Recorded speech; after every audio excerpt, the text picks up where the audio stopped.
Welcome back to our channel. So today in this video we are going to discuss about how to remove background without green screen in CapCut.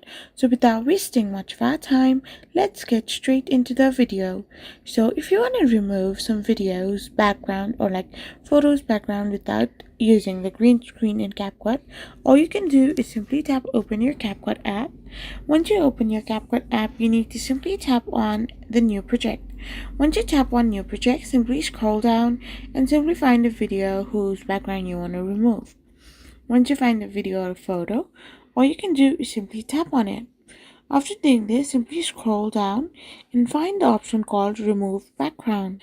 After doing this, you can find the option called Custom Removal or Auto Removal. You can simply select anything and you can simply mark the area which you want to remove.